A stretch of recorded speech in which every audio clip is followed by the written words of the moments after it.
dalam kitabnya. Qala al-mu'allif rahimahullah. Ini hadis ke-95. Ya. Baru belum seperempat hadis di dalam kitab ini. Mungkin baru 20%. Haddatsana Muhammad bin Sahl bin Askar al-Baghdadi wa Abdullah bin Abdurrahman qala أخبرنا يحيى بن حسان قال حدثنا سليمان بن هلال عن شريك بن عبد الله بن نمر عن إبراهيم بن عبد الله بن جنين عن أبيه عن علي بن أبي طالب أنه قال أن النبي صلى الله عليه وسلم كان يلبس خاتمه في يمينه. Hadis ini dari Ali bin Abi Thalib radhiyallahu anhu, menantu Nabi Muhammad sallallahu alaihi wasallam sekaligus sepupu Nabi Muhammad sallallahu alaihi wasallam, bahwa beliau berkata bahwa Nabi Muhammad sallallahu alaihi wasallam menggunakan cincin di tangan kanannya. Kemudian hadis yang 96, hadisnya sama dari Ali bin Abi Thalib tetapi berbeda jalur riwayatnya. Qala al-mu'allif rahimahullah haddatsana Muhammad bin Yahya qala haddatsana Ahmad bin Salih qala haddatsana Abdullah bin Wahb an Sulaiman bin Hilal an Sharik bin Abdullah bin Abi Namir nahwahu. Jadi hadis ini juga dari Ali bin Abi Thalib yang menyebutkan bahwa Nabi Muhammad sallallahu alaihi wasallam memakai cincin di tangan kanannya. Nah, hadis-hadis yang menyebutkan bahwa Nabi Muhammad SAW memakai cincin di tangan kanannya, ini hadisnya sahih, jelas sekali. Tapi bukan berarti bahwa Nabi Muhammad SAW tidak memakai di tangan kiri.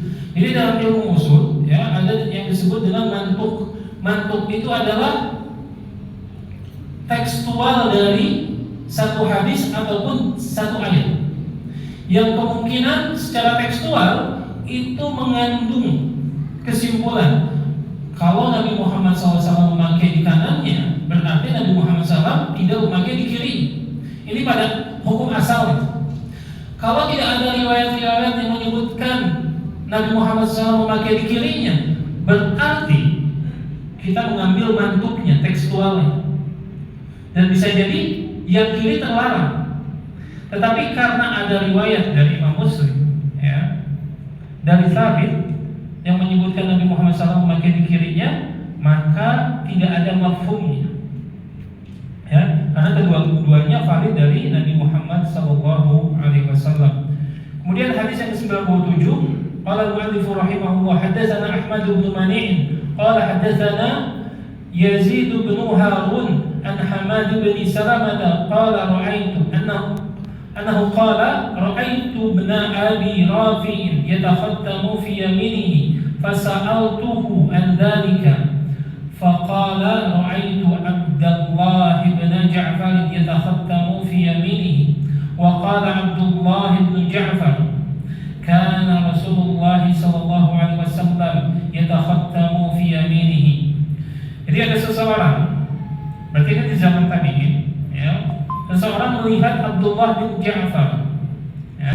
Abdullah bin Ja'far, berarti Ja'far itu kan pamannya Nabi Muhammad SAW. Abdullah ini anaknya, berarti sepupunya, sepupu Nabi Muhammad SAW.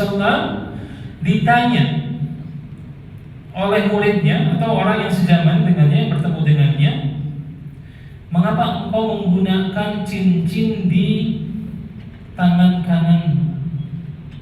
Kemudian Abdullah bin Ja'far menyebutkan, karena Rasulullah sallallahu alaihi wasallam yatakhattamu fi yaminihi, karena aku melihat ataupun karena aku meniru Nabi Muhammad sallallahu alaihi wasallam yang menggunakan cincin di tangan kanannya. Kemudian hadis ke-98, qala al-mu'allif rahimahullah haddatsana Yahya bin Musa qala haddatsana Abdullah bin Numair qala haddatsana Ibrahim bin al-Fadl an Abdullah bin Muhammad bin Aqil an Abdullah bin Ja'far annahu qala anna an-nabiy sallallahu alaihi wasallam yatakhattamu fi yaminihi. Jadi kedua hadis ini sama maknanya dari Abdullah bin Ja'far bahwa Nabi Muhammad sallallahu alaihi wasallam menggunakan cincin di tangan kanannya. Dan kita lihat bagaimana Imam At-Tirmidzi di bab ini menyebutkan dua hadis. Yang pertama dari Ali bin Abi Thalib, ya. Yang kedua dari Abdullah bin Ja'far. Ini adalah metode para ahlu hadis untuk menguatkan riwayatnya dan menguatkan pendapatnya. Padahal sebenarnya satu hadis saja cukup. Tapi ini adalah seni di dalam ilmu hadis. Kadang Imam At-Tirmidzi bukan di dalam kitab ini saja, dalam satu hadis mengeluarkan beberapa riwayat. Ada tanda huruf H itu menyebutkan ini jalur yang lain, yang menunjukkan bahwa ternyata Imam Tirmidzi dalam hadis ini ya memiliki banyak guru, banyak jalan, yang menunjukkan kekuatan riwayatnya adalah lebih tinggi. Ya. Kemudian hadis yang ke-99, qala al-mu'allif rahimahullah haddatsana Abdul Khattab Ziyad bin Yahya qala haddatsana Abdullah bin Maimun an Ja'far bin Muhammad an abihi an Jabir bin Abdullah annahu qala anna Nabiy sallallahu alaihi wasallam kana yatakhattamu fi yaminihi. Di sini disebutkan dari jalur yang lain dari Jabir bin Abdullah. Jabir bin Abdullah adalah sahabat kecil, ya. Kemudian fuqaha dari kalangan para sahabat, kemudian muksiruna fi riwayat. Salah seorang sahabat yang banyak meriwayatkan dari Rasulullah SAW. Salah satu Jabir, kemudian Ibnu Umar, ya, dan yang lainnya menyebutkan bahwa Nabi Muhammad SAW kana yatakhattamu fi yaminihi. Nabi Muhammad SAW memakai cincin di tangan kanannya. Kemudian hadis yang ke-99, qala al-mu'allif rahimahullah haddatsana Muhammad bin Humayd al-Razi qala haddatsana Jurair an Muhammad bin Ishaq an Salt bin Abdullah qala kana Ibnu Abbas yatakhattamu fi yaminihi wa la ikhaluhu illa qala kana Rasulullah sallallahu alaihi wasallam yatakhattamu fi yaminihi. Ya. Di sini dari Ibnu Abbas bahwa Ibnu Abbas memakai cincin di tangan kanannya. Dan tidak ada alasan bagi Ibnu Abbas untuk memakai cincin di tangan kanannya kecuali karena dia mengetahui bahwa Nabi Muhammad SAW memakai cincin di tangan kanannya. Ya. Kemudian hadis yang 101.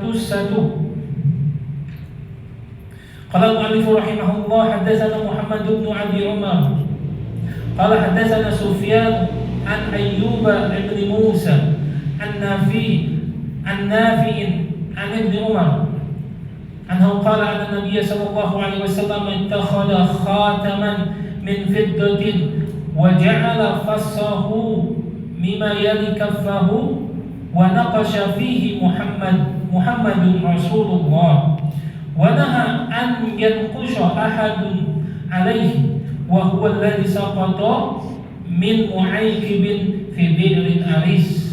Ya. Di sini hadis dari Ibnu Umar, ya, bahwa Nabi Muhammad SAW membuat cincin dari bahan perak, kemudian menjadikan matanya ataupun tempat stempelnya, ya.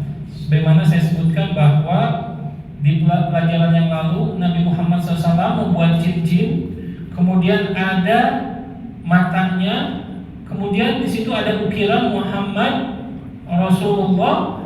itu fungsinya untuk menstempel setiap surat Nabi Muhammad SAW yang dikirim kepada para raja, pada pemimpin. Ya. Tapi dia jadikan matanya ataupun tempat stempelnya itu tidak di atas atau tidak di punggung tangan kanannya, tetapi dijadikan stempel itu kalau dipakai maka disimpan di bawah atau di perut telapak tangan seperti ini. Alasannya kenapa? Karena Nabi Muhammad SAW membuat cincin tersebut. Kemarin disebutkan pendapat dari pensyarah bahwa kemungkinan Nabi Muhammad SAW mempunyai beberapa cincin, ya, dan salah satunya yang biasa digunakan untuk menyetempel surat-suratnya disembunyikan di dalam perut ataupun di bawah telapak tangannya, karena maksudnya bukan untuk hiasan, tetapi fungsinya untuk stempel. Wa naqasha fihi Muhammadun Rasulullah, dan diberikan ukiran ataupun tulisan pahatan, isinya apa? Muhammad Rasulullah. Pendapat yang rajih dalam masalah ini adalah Muhammad, kemudian baris keduanya Rasul, kemudian Allah di bawahnya.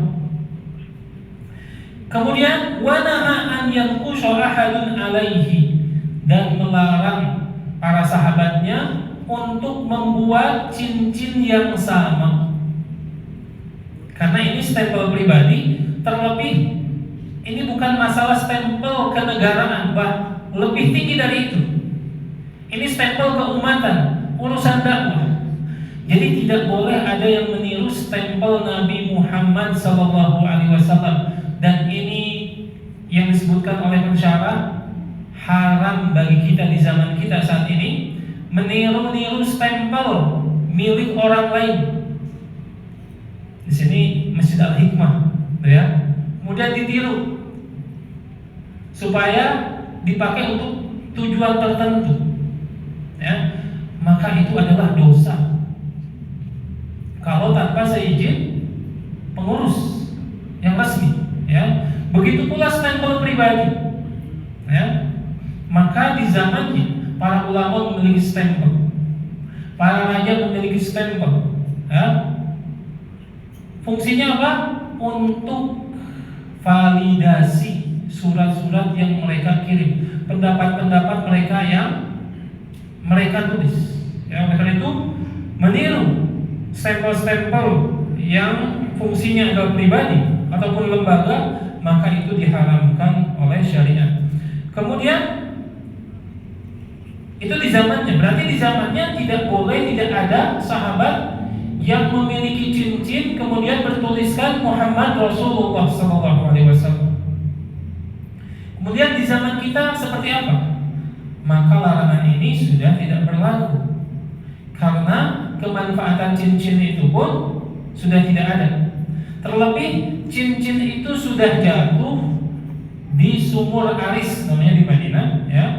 Wa naha an yakusha ahadun alaihi wa huwa alladhi saqata min mu'aykibin fi bi'rin Aris. Itu cincin yang jatuh dari tangan Mu'aykibin, ya, di sumur Aris, yang sampai saat ini tidak ditemukan cincin tersebut, ya. Seperti halnya Nabi Muhammad SAW melarang untuk memakai kunyah dengan Abul Qasim. Kunyah Nabi Muhammad siapa? Abul Qasim SAW. Di zamannya ada yang meniru-niru dengan Abul Qasim, maksudnya baik, tetapi dilarang oleh Nabi Muhammad SAW di zamannya. Karena kenapa? Bisa jadi membingungkan orang, ya. Karena kunyah itu khusus untuk Nabi Muhammad SAW. Tidak ada yang dipanggil Abul Qasim di zamannya kecuali Nabi Muhammad SAW. Supaya ketika ada orang yang memanggil Abul Qasim, tidak ada yang menengok kecuali Rasulullah SAW. Tapi setelahnya, maka larangan itu tidak berlaku lagi, ya. Tapi memang yang lebih baik tidak memakai cincin yang ada lafzul jalalahnya, ada Allah, ada Ar-Rahman, terlebih ada Al-Fatihah. Apa fungsinya? tabaruk dengan hal-hal tersebut? Ya tidak ada dalilnya. Ya. Kemudian Nabi Muhammad SAW pun ketika masuk ke toilet melepas cincin tersebut. Dan bagi kita saat ini berapa kali kita masuk toilet? Nabi Muhammad SAW itu yang paling sedikit masuk toiletnya. Karena kenapa? Asupan makanannya juga sedikit. Kalau kita mungkin bisa 3, 4 kali bahkan 5 kali masuk toilet, buka lagi, simpan lagi, buka lagi, simpan lagi. Ini bikin pekerjaan baru. Yang penting pakai batu akik saja cukup. Mau dipakai ke toilet juga tidak ada larangan syar'i, ya. Kemudian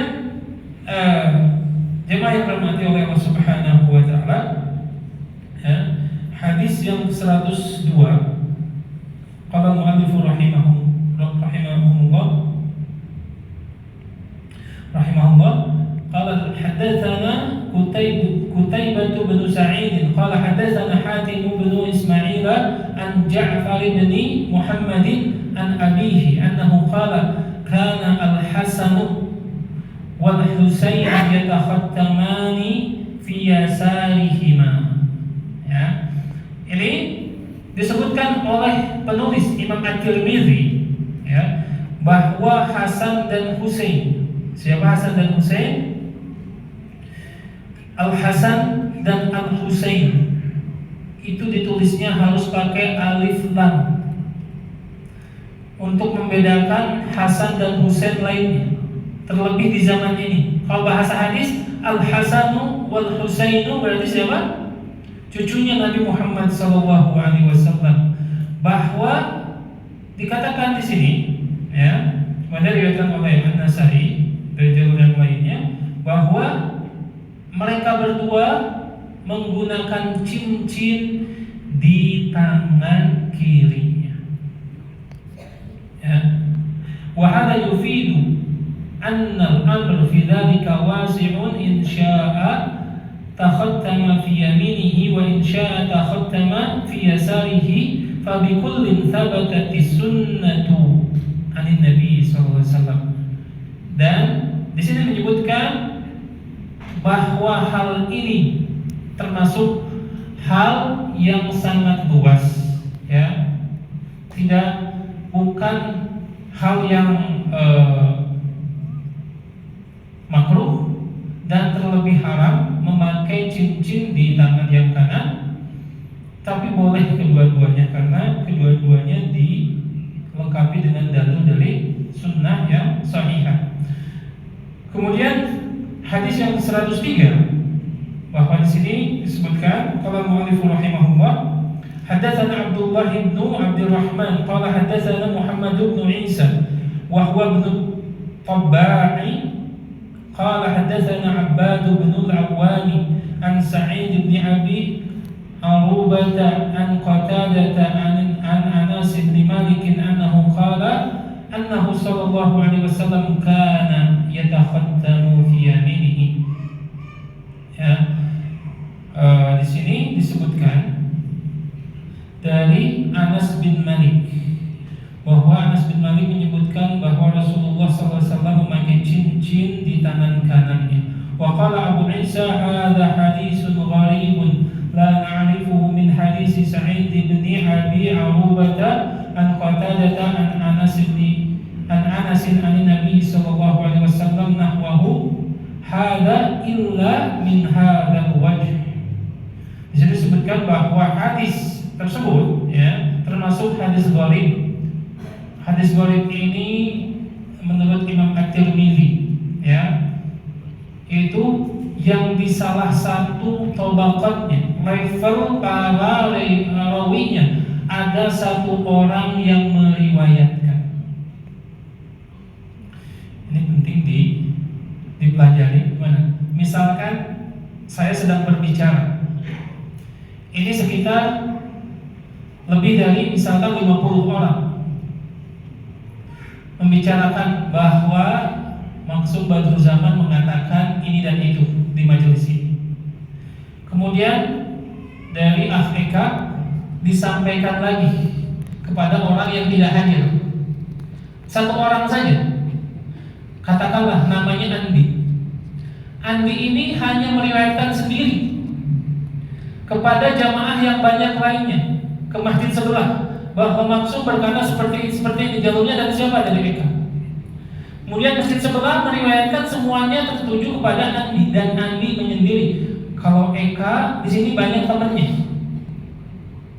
Tetapi ketika level Andi, dia hanya sendiri. Di sini disebutkan hadis gharib, dan ini memiliki kemungkinan di mata Imam At-Tirmidzi itu salah satu bentuk kelemahan hadis ini. Oleh karena disebutkan, walaupun dicantumkan di dalam hadis ini bagaimana Imam Tirmidzi sangat jujur ketika meriwayatkan hadis. Disebutkan hadis ini adalah hadis yang gharib, dan saya tidak menemukan hadis ini kecuali dari jalur yang disebutkan. Ini tanggung jawab seorang imam ketika meriwayatkan hadis. Wa rawa ba'du ashabi Qatadah an Anas bin Malik an Nabi sallallahu alaihi wasallam kana yatakhattamu fi yasarihi wa huwa haditsun la yasihu aidan. Dan di sini disebutkan diriwayatkan oleh sebagian sahabatnya Qatadah dari Anas bin Malik. Qatadah berarti tabi'in, meriwayatkan dari Anas bin Malik, karena Anas bin Malik ini sahabat yang termasuk panjang usianya. Dan Anas meriwayatkan dari Nabi Muhammad SAW, annahu kana yatakhattamu fi yasarihi. Nabi Muhammad SAW memakai cincin di tangan kirinya. Tapi bagaimana? Imam Tirmidzi menyebutkan wa huwa hadisun la yasihu aidan. Tapi hadis itu hadis tidak sahih. Kemudian disebutkan oleh pensyarah, di sini disebutkan lakin taqaddama annahu thabata fi sahih Muslim. Memakai cincin di tangan kiri, disebutkan oleh Imam Muslim di dalam sahihnya. Min hadisi Thabit an Anas. Dari Thabit dari Anas radhiyallahu anhu annahu qala kana khatamun Nabi sallallahu alaihi wasallam fi hadhihi. Kata Anas, adalah cincin Nabi Muhammad sallallahu alaihi wasallam di tangan ini. Wa asyara ila khinsiri min yadihi yusra. Kemudian Anas sambil menunjuk dengan kanannya ke kelingking yang kiri. Bisa ditunjuk dengan kanannya atau dengan menunjukkan tangan kirinya sambil memperlihatkan kelingkingnya. Ini di Sahih Muslim. Dan kita melihat, dan ini tentu keputusan para ulama. Kitab yang paling sahih setelah Al-Quran itu apa? Sahih Bukhari. Kemudian setelahnya Sahih Muslim. Baru setelah itu kitab-kitab sunnah yang lainnya. Ini berdasarkan apa? Istiqra'. Penelitian para ulama membedakan antara Imam Al-Bukhari dan Muslim dengan yang lainnya, karena kedua imam ini ketika mencantumkan hadis itu sudah menseleksi dengan beberapa saringan yang sangat ketat. Kita sudah tahu kan Imam Bukhari bagaimana ketika mengambil hadis. Ada seseorang yang Imam Bukhari ingin mengambil hadis darinya, kemudian Imam Bukhari meneliti kesehariannya. Satu saat Imam Bukhari melihat laki-laki ini mengepalkan tangannya, kemudian mendekati seekor ayam atau burung, dengan tujuan apa? Supaya ayam ini mendekat. Ini biasa orang tua kita dulu yang memelihara ayam, kalau ngasih pakan kan dengan tangan, kemudian ayam itu mendekat. Kemudian ketika ayam ini mendekat, kemudian laki-laki itu menangkapnya dan memasukkan ke dalam kandangnya tanpa memberi sedikit pakan pun. Kemudian Imam Bukhari jadi berpikir ulang untuk mau mengambil hadis dari orang tersebut. Dieliminasi orang tersebut. Jadi hadisnya tidak termasuk hadis yang dijagokan oleh Imam Bukhari. Nah, itu sebabnya kenapa dalam urutan hadis, walaupun ini bukan 100% Jangan ngadu antara riwayat-riwayat imam ini sebelum kita mengetahui bagaimana ilmu-ilmu dasar hadis. Yang mentang-mentang Imam Bukhari meriwayatkan, kemudian Imam Abu Dawud, Imam Tirmidzi semuanya dhaif, tidak. Ya, ini bagi para pemula yang ilmunya sedikit, ya sudahlah, mencukupkan dengan Imam Bukhari dan Muslim saja. Tapi para ulama, ya, Masya Allah, Syekh Albani rahimahullah, karena beliau tinggal di negeri Syam, ya. Jadi yang membedakan beliau rahimahullah dengan para imam hadis yang lainnya, karena di negeri Syam itu ada sebuah maktabah, perpustakaan kuno, yang kitab-kitab ini tidak terdapat di perpustakaan lain, bahkan di Saudi Arabia. Dan Syekh Al-Albani rahimahullah orang yang tekun meneliti hadis-hadis dari kitab-kitab yang ada ini. Sampai diriwayatkan antara rumah Syekh Al-Albani dengan maktabah ada satu koridor, ada satu gang. Saking berharganya waktu dan tempat, maka Imam Al-Albani menyuruh menyatukan antara rumah dengan maktabah. Jangan ada jarak. Supaya apa? Supaya tinggal langsung membaca langsung ke ruangan sebelahnya, ya. Ini kita lanjutkan hadis yang ke-104, ya. Jadi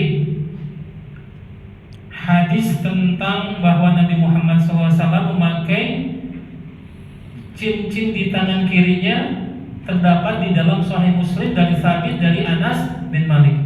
Kita pindahkan ke yang kirinya. Kemudian 104, qala al-mu'allif rahimahullah, haddatsana Muhammad bin Ubaidillah al-Muharibi qala haddatsana Abdul Aziz ibn Abi Hazim an Musa bin Uqbah an Nafi' an Ibn Umar annahu qala ittakhadha Rasulullah sallallahu alaihi wasallam khataman min dhahabin fakana yalbasuhu fi yaminihi fattakhadha an-nasu khawatima min dhahabin fatarahahu wa qala la albasuhu abadan fatarahahu an-nasu khawatimahum. Ini hadis terakhir, ya.